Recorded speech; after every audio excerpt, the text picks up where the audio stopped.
Salut à tous, c'est Cybercuribo. Donc je vous retrouve aujourd'hui pour ma deuxième deck profile. Donc c'est une deck profile Boudjin. Voilà, donc pour ceux qui ne connaisseraient pas les Boudjin, c'est des monstres bêtes guerriers majoritairement, qui étaient assez méta, qui sont sortis en 2014 et qui étaient assez méta à l'époque. Quand j'ai mis à l'époque, c'est l'époque où invoquer un monstre à dire fin de tour, c'était méta. Donc voilà, ça reste quand même un petit moment maintenant, ça fait que ça fait 7 ans. Donc voilà. Pour ceux qui ne connaîtraient pas les boudjins, il y a les boudjins principaux qui sont bêtes guerriers, c'est ce que j'ai dit tout à l'heure, ou sinon il y a aussi les boudjingi qui ont des effets par exemple sans se défaussant, sans se bannissant du cimetière, qui permettent de soit doubler l'attaque, soit protéger de la destruction, protéger d'effets de cartes, protéger de destruction au combat, de plein d'effets différents. Donc après voilà, la stratégie tourne autour de, en fonction du deck contre lequel on joue, il faut réussir à mettre des cartes qu'on veut au cimetière, ou récupérer des cartes qu'on veut à la main pour pouvoir les défausser. Et voilà, vous allez voir, c'est assez polyvalent, moi j'aime beaucoup ce deck, voilà. Et bah allez, c'est parti pour la deck profile. Ok, alors du coup pour les monstres, alors d'abord le monstre que je considère le plus important, donc en x3, Torifune. Torifune clairement, c'est la carte avec laquelle on veut démarrer, c'est facile. Tu l'invoques et son effet c'est qu'on peut la sacrifier pour invoquer spécialement deux monstres Boudjin de types différents depuis le deck en position de défense. Pourquoi c'est fort? Parce qu'avec ça on peut directement avoir nos deux cartes, parce que euh, tous, tous ou presque, d'ailleurs non il me semble que tous sont de niveau 4 et servent à faire des X64. Donc ce qui est un peu le moteur du deck quoi. Donc en gros, on invoque deux du deck directement pour lancer nos Xyz et faire nos combos avec nos effets et tout en fonction de ce qu'on veut. Et ce qu'on a dans la main. Donc ça c'est vachement bien. En plus, une fois qu'elle est dans le cimetière, quand on invoque un monstre Xyz, on peut lui équiper la carte. Et tous les monstres détruits au combat par le monstre dont équipé par cette carte sont bannis à la place. Donc ça c'est vachement bien, ça évite les effets dans le cimetière, ça évite les trucs comme ça, c'est vraiment ok. Par contre il faut réfléchir à quand le faire parce qu'on fait souvent plusieurs invocations X6 par tour, sachant qu'en général on aime bien démarrer premier, donc on n'a pas notre battle phase, donc ça à voir si on peut se permettre d'attendre le deuxième tour pour qu'on puisse attaquer nous. Euh, voilà. Ensuite, Maitotsu. Maitotsu en x3, alors voilà, encore une fois, je vais expliquer un petit peu. Maitotsu, on peut le jouer en x2, on peut le couper. Mais bon, voilà, comme j'essaie de jouer un deck pur et plutôt budget, donc sans trop. J'ai des entraves, vous allez le voir. Mais l'idée, c'est quand même de le garder un peu budget. C'est pas les meilleures entraves du format, notamment H, Floraison de sang des joueurs printemps, qui est la meilleure. Par exemple, Maitotsu, on pourrait le cut à 2 pour mettre, je sais pas, des impermanences ou justement des H, des trucs comme ça. J'expliquerai un petit peu aussi ce qu'on peut sortir d'autre dans le deck. Mais là, en tout cas, moi, je le joue en x3. Parce c'est un gros extender, parce que si on se fait H notre Torifune, on se retrouve avec la Torifune au cimetière et pas de monstre sur le terrain. Et ça c'est ce qu'on veut vraiment éviter. Le mettre au-dessus, il peut se spé en défaussant une carte Bujin. Donc ça c'est un plus parce qu'on a souvent des cartes qui se foutent dans le cimetière pour qu'on puisse les bannir et faire leurs effets, notamment protéger, des trucs, ce que j'ai expliqué dans l'introduction. Et donc on peut l'aspect comme ça, et quand elle est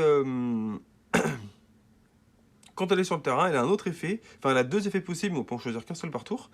C'est soit envoyer un monstre Boudin depuis la main au cimetière et ajouter un monstre Boudin de nom différent depuis votre cimetière à votre main, donc faire un échange avec la carte qu'on admet, ce qui n'est pas forcément intéressant, mais quand on l'invoque, peut-être que plus tard dans la partie ce sera intéressant.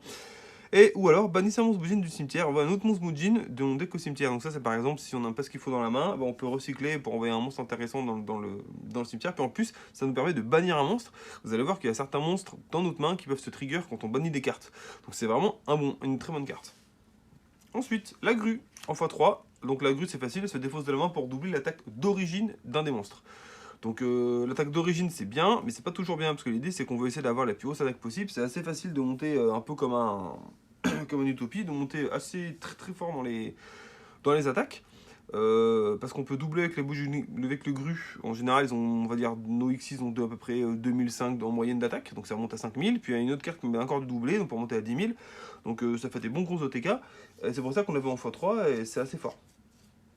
Donc voilà, rien d'autre à dire sur ça. Ensuite, il y a le combo Irume et Arasuda. Alors, pour expliquer séparément, Irume, c'est justement elle qui se spé en elle. Donc ça, c'est son coup. On doit bannir un monstre du cimetière pour l'aspect. Et elle a un deuxième effet que j'utilise très rarement personnellement, mais bon, pourquoi pas. Si elle était détruite par une carte de l'adversaire au combat ou par effet de carte, et envoyée depuis le terrain au cimetière, et que chaque joueur a une main, on peut faire défausser une carte. Enfin, on peut défausser une carte nous et faire défausser une carte à l'adversaire. Donc voilà, ça dépend de l'état de la partie, mais bon. Et Arasuda, lui, justement, c'est lui qui se... Donc je me suis trompé, c'est lui qui se spé quand une carte est bannie. Donc si on a les deux dans la main, on peut bannir une carte pour spell, et du coup ça trigger Arasudan qui se spell lui-même, donc on a deux monstres de niveau 4 pour faire nos Xyz. Donc c'est plutôt bénéf quoi. Voilà. Et une fois par tour, pendant la fin du tour, donc celle-là c'est son effet à elle, si jamais on la garde pour une raison ou une autre, si une carte Boudin était ajoutée depuis le deck à la main, sauf en la piochant, donc ce qui arrive régulièrement, ce qui peut arriver en tout cas, mais il faut que celle-là soit sur le terrain. Il faut qu'elle soit sur le terrain quand cet effet est arrivé. On peut piocher une carte, puis défausser une carte. Donc ça c'est cool, ça permet de sur une carte à défausser encore une fois, de la défausser, en plus de piocher une carte potentiellement une entrape, hein, pourquoi pas. C'est l'intérêt. Ensuite, il y a Iruko. Iruko, qu'on joue également en x2, donc je vais expliquer aussi pourquoi x2, parce que x3 c'est trop. Typiquement, c'est des cartes, si on les open beaucoup en main de départ, c'est des cartes mortes. Hein. Il faut qu'elles soient accompagnées de quelque chose pour que ça marche. Donc on les veut pas trop, mais elles sont quand même utiles, donc on les garde en x2. Parce que x1, on les touche pas assez, même si c'est assez facile de les tuto, on préfère tuto autre chose. Clairement, il y a des cartes meilleures à tuto, notamment Torifune ou même Maito dessus. Et Iruko, donc globalement, on le met dans la pendule, on la sacrifie, ça permet de utiliser un Xyz qu'on contrôle pour invoquer un autre Xyz en mettant juste par-dessus. Donc ça permet notamment d'invoquer un Xyz, d'utiliser son effet quelconque, et d'en invoquer un autre pour refaire un autre effet juste après qui nous est utile. Donc ça c'est un très bon extender. Ensuite, il y a le seul et unique Yamato. Voilà, donc pour ceux qui ont déjà joué le deck il y a longtemps, Yamato c'était à l'époque justement la carte qu'on voulait, c'était x3, on l'invoque et fin de tour, parce qu'un effet en fin de tour. Durant la end phase, on peut ajouter un monstre Boujin de mon deck à notre main, de notre deck à main, puis envoyer une carte de la main au cimetière. Voilà, donc c'est bien. L'inconvénient, c'est qu'aujourd'hui, la end phase, on aimerait bien plus qu'avoir un monstre sur le terrain et pouvoir arranger une carte et la défausser. Donc c'est plus d'actualité. Mais vous allez voir qu'on a des cartes magie ou piège qui peuvent invoquer pendant la end phase. Donc ça permet d'invoquer par exemple ce genre de carte et de trigger l'effet directement. Et là, ça peut être intéressant. Ensuite, on a Mikazushi. Voilà, donc Mikazushi qui dit que, encore une fois, pardon, pas encore une fois, mais qui dit que lorsque des Boujin de type bête guerrier, donc tous les Boujin sont de type bête guerrier, Boujin, et tout ce qui est Boujingi ou Boujintei sont de type différent. Par exemple, bête télé, vous allez en voir d'autres. Donc voilà, là pour l'instant vous en avez que la grue parce que c'est l'engin principal de l'OTK, mais il y en a plein d'autres. Donc là, quand un monstre c'est détruit au combat par un effet de carte, d'ailleurs c'est pas effet de carte de l'adversaire, donc si jamais c'est détruit par un de vos propres effets, ce qui peut arriver, on peut l'aspect de la main.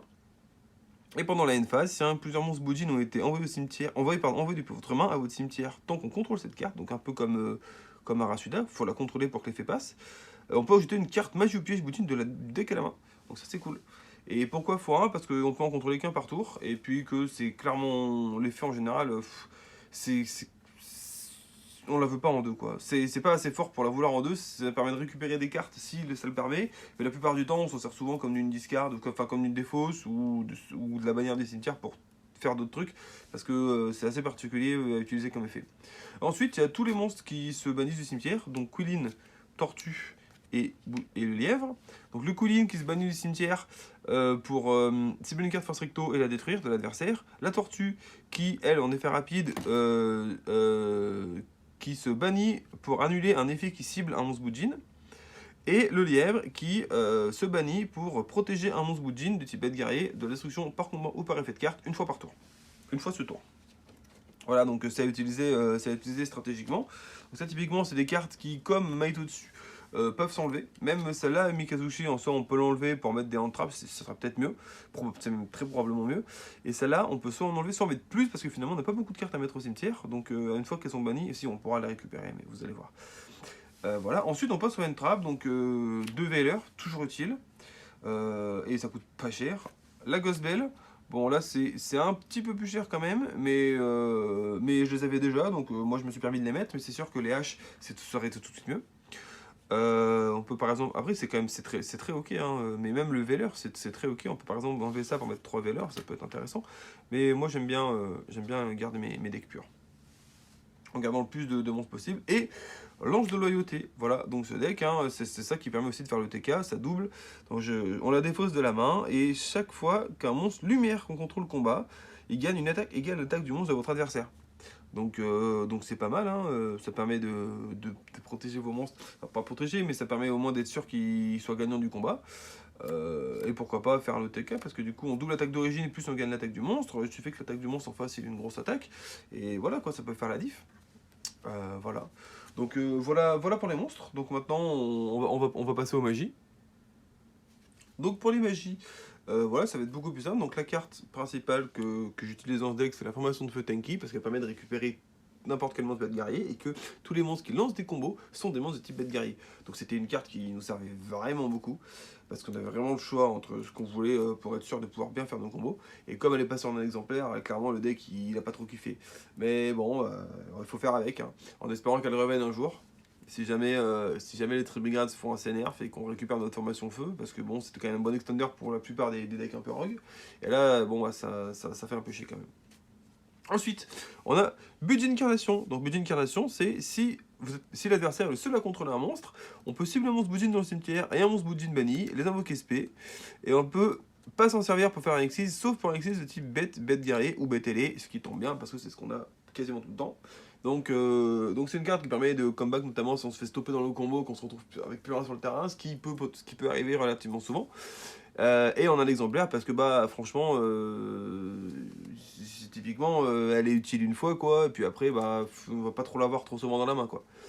Ensuite, Boudin intervention. Donc Boudin intervention, ça dit qu'on cible un monstre Boudin sur le terrain, et chaque fois qu'il détruit un monstre dont l'attaque était supérieure à l'attaque d'origine du monstre ciblé, et ben, le monstre détruit et bannit ainsi que tous les monstres du même nom dans le deck, extra deck, main de l'adversaire et cimetière, de partout.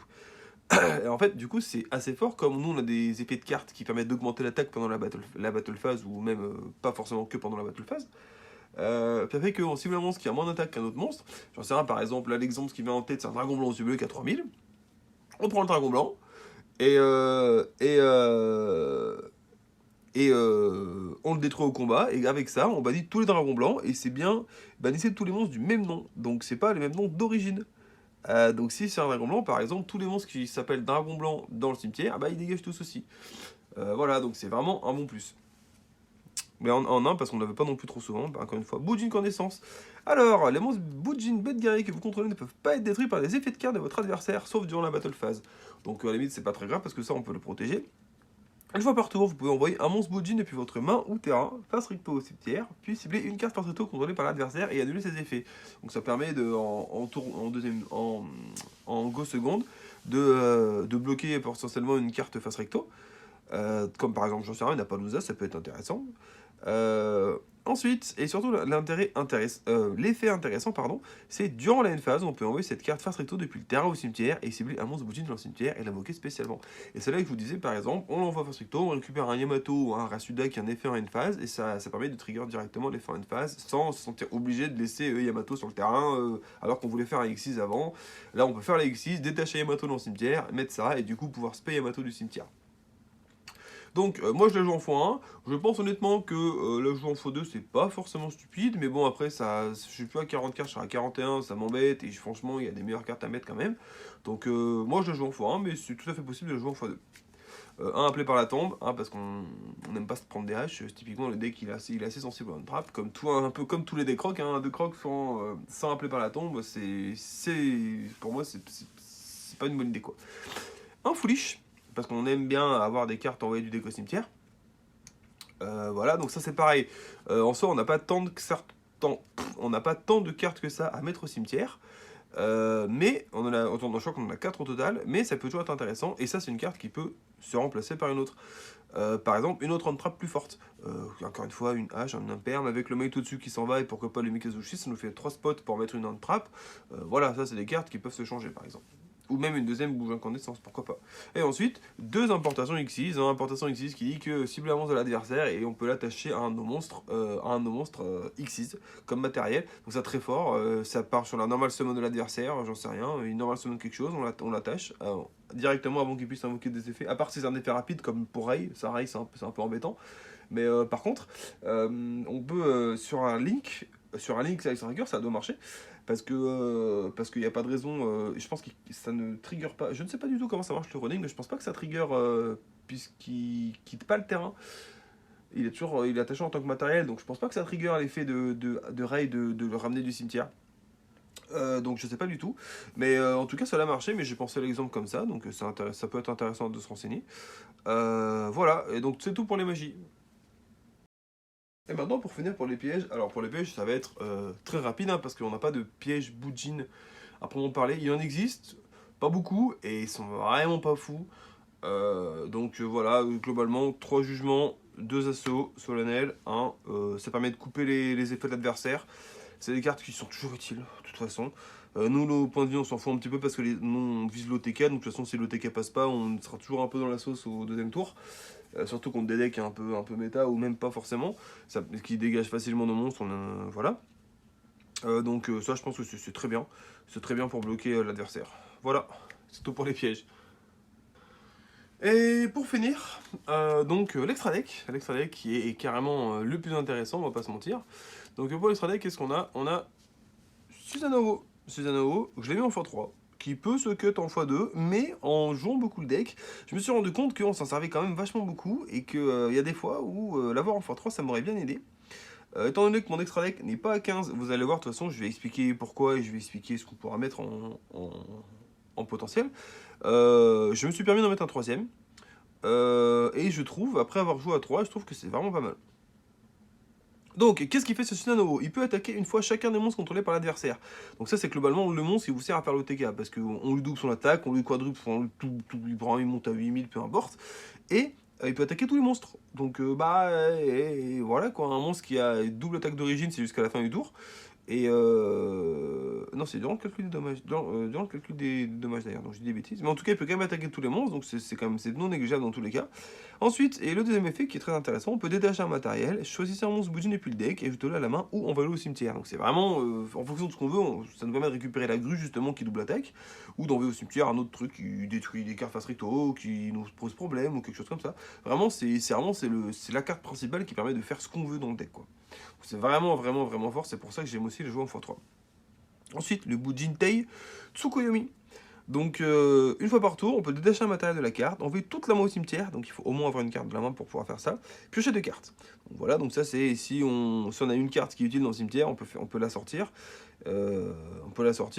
Et c'est un bon extender. C'est pas celle qu'on joue le plus, carrément. Hein. Et lorsque cette carte que vous contrôlez tant qu'elle était face recto quitte le terrain à cause d'un effet de carte de l'adversaire, si on peut cibler un nombre de monstres Bujin Bedgari de niveau 4 dans le cimetière, inférieur ou égal au nombre de matériel que cette carte avait sur le terrain, et invoquer spécialement les cibles. Voilà, donc ça permet de relancer des Xyz potentiellement.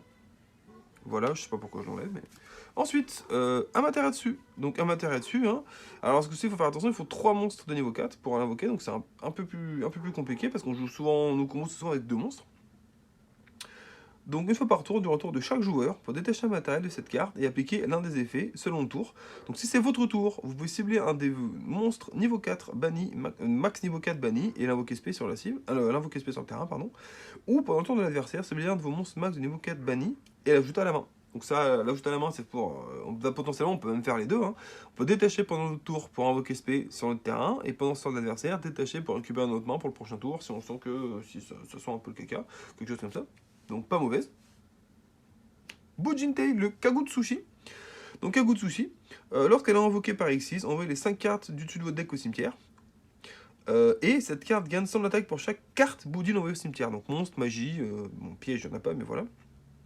Si un ou plusieurs monstres Bujin type Bedgari que vous contrôlez vont être détruits au combat ou par un effet de carte, on peut détacher un matériel de cette carte au lieu de détruire un de ces monstres. Donc c'est pas mal, ça permet de protéger des monstres, donc c'est vraiment un bon plus. Elle a quand même 2500 aussi, donc pour faire des OTK ça peut être suffisant. Et elle meule 5, donc on aime ça. Parce qu'après on a des cartes qui récupèrent avec la magie ou piège qui peuvent récupérer, invoquer du cimetière, il y a des cartes qui peuvent se bannir du cimetière, on a besoin de cartes, ou on a besoin de cartes dans le cimetière pour les bannir, donc vraiment intéressant. Ensuite, la Link à Ashima. Alors, la Link Kagashima, elle est vraiment utile.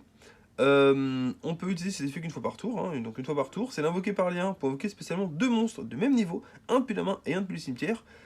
Les effets sont annulés et on invoque directement un monstre Xyz avec ça. Avec les 2 monstres. Donc ça c'est fort, c'est typiquement un truc qu'il faut penser, c'est que quand on a réussi à invoquer 2 monstres de niveau 4, il faut pas directement faire une Xyz, il faut faire Ashima d'abord. Parce que on récupère un monstre en plus, hein, parce que du coup on fait Ashima avec les 2, et Ashima on invoque 2 pour faire un Xyz, donc au lieu d'avoir juste un Xyz, on se retrouve avec un Ashima et un Xyz en plus. Donc c'est vraiment intéressant. Et elle a un autre effet en plus, si un monstre Xyz pointé par cette carte active un effet en détachant un ou plusieurs matériels, on peut cibler une magie piège contrôlée par l'adversaire et la détruire. Donc ça c'est si on est tour 2 ou même plus, mais en soi ça reste quand même très intéressant. Et ensuite, dans les cartes vraiment utiles, on a la Forteresse Megaclops Chenille Infinie. Voilà, alors elle est utile, ça m'est arrivé rarement de la sortir, mais elle est utile, parce qu'il faut, pour l'invoquer, il faut 3 monstres Xyz. Donc ça arrive souvent d'en avoir 2. 3 c'est un peu plus rare, mais ça peut se faire avec par exemple si on récupère un monstre bête guerrier du cimetière ou quoi, ils sont tous bêtes guerriers, donc même s'ils n'ont pas de matériel on s'en fiche, ça nous sert à invoquer celle-là. Alors qu'est-ce qu'elle fait cette carte? Elle a 4000 d'attaque, elle est non affectée par les effets d'autres monstres, sauf les monstres Xyz, non destructible au combat, sauf avec un monstre Xyz, et on peut cibler un monstre Xyz dans le cimetière et une carte contrôlée par l'adversaire, invoquer spécialement le monstre depuis le cimetière et attacher la carte de l'adversaire comme matériel. Donc tu l'invoques, tu récupères en plus un monstre Xyz et on attache une carte de l'adversaire au monstre, et il a 4000 d'attaque. Bon, c'est quand même pas dégueu quoi. Et par contre, si on fait ça, les dommages reçus par votre adversaire sont divisés par 2 le reste de ce tour. Mais ça reste, je pense que c'est une bonne alternative quand même, même en divisant par 2. Ça dépendra évidemment de la configuration du combat, mais ça peut quand même se faire. Ensuite, on a un Zeus. Donc je sais pas si j'ai besoin de le présenter, mais Zeus c'est facile, c'est détacher de matériel et Raigeki tout le terrain de l'adversaire. Donc je te dis, c'est pas Raigeki, je confonds avec Battle Butler. Mais non, c'est détruire toutes les cartes sur le terrain, donc c'est un gros sweep. Voilà. Alors après ça c'est un chose très fort parce qu'on se focus beaucoup sur l'attaque et tout, donc on peut faire parce que pour condition il faut qu'il y ait des monstres qui a attaqué, il faut qu'il y ait des monstres sexistes qui a attaqué. Donc je vais qui a combattu ce tour. Donc c'est intéressant comme on va beaucoup se focus sur l'attaque. Par exemple si on attaque qu'on n'arrive pas à faire le TK, on peut mettre un Zeus parce qu'on a souvent des monstres avec 3 voire 4 matériels. On fait un Zeus. Comme ça, on a un sweep sur nos embêtés pendant le tour de l'adversaire. Et bah voilà quoi, ça permet de l'empêcher l'adversaire de jouer pendant son tour. Et nous après, on passe en mode attaque, et puis on attaque, et puis voilà quoi. Et après, alors après ça dépend, moi j'ai la classique, hein, Licorne Phoenix pour des extenders, un Daigusto, parce que Daigusto il renvoie dans le deck, donc ça peut être intéressant pour récupérer. Renvoie dans le deck et piocher un. Et voilà, et donc pour ceux qui manquent, donc là j'ai 1, 2, 3, 4, 5, 6, 7, 8, 9, 10, 11, 12, j'ai 13 cartes. Alors, le Daigusto il peut sauter, les Licornes Phoenix ils peuvent sauter, parce que les Link en soi, dans ce deck X6 c'est pas forcément intéressant, mais ça reste des très bons extenders qui peuvent nous débarrasser de cartes problématiques. En plus, il faut défausser pour activer leurs effets, donc potentiellement mettre des Boudjin au cimetière, c'est non négligeable. Et donc globalement vous avez vu c'est un deck X6 donc il faut penser à mettre plein de cartes X6-4. On a par exemple Excitron Chevalier du Mal qui est très intéressant. Surtout que nous on a plus de 30 cartes dans la main donc ça peut être très intéressant. On a le Bagouska c'est super fort, on met en mode défense et c'est un peu compliqué pour l'adversaire de jouer. Enfin voilà quoi, des X6-4 génériques, il y en a un paquet, même si c'est mieux, on aime rester sur nos Boudjin. Les X6-4 ils sont très convenables dans ce deck et permettent de tempo pour le tour d'après. Si on se fait bloquer par une land trap ou quoi et qu'on sent qu'on peut pas trop combo, on pose un gros Bagouska et on dit bah allez, bah, on verra le tour d'après. Ou même pas une licorne, un dragon de tornade, et parce qu'on n'a pas énormément de backrow removal, donc un dragon de la tornade ça peut être pas mal. Voilà. Donc voilà pour l'extra deck. Bon voilà, et ben la vidéo touche à sa fin. J'espère que ma présentation du deck Boudjin vous a plu. N'hésitez pas si vous avez des suggestions encore une fois en commentaire sur des cartes ou sur des cartes que vous connaissez qui seraient bien dans le deck parce que bon c'est que vous savez tous les mois il y a de nouvelles cartes qui sortent et c'est compliqué de suivre un petit peu tout ce qui se fait de bien pour tous les rock decks, sachant que moi j'ai vraiment un petit paquet de decks rock donc c'est compliqué de gérer tous les decks avec les nouvelles cartes qui arrivent. Donc n'hésitez pas si vous avez des nouvelles propositions de combos qui seraient très intéressants dans le deck Boudjin. Et je verrai et je répondrai avec plaisir, ou des propositions sur la présentation, ou sur moi, la façon dont je parle, peut-être, je ne sais pas. Voilà, donc merci à vous d'avoir regardé la vidéo, et n'hésitez pas à me laisser un petit pouce bleu, ou à me dire si vous avez aimé la vidéo en commentaire. Voilà, allez, c'était Cyberkuribo, au revoir.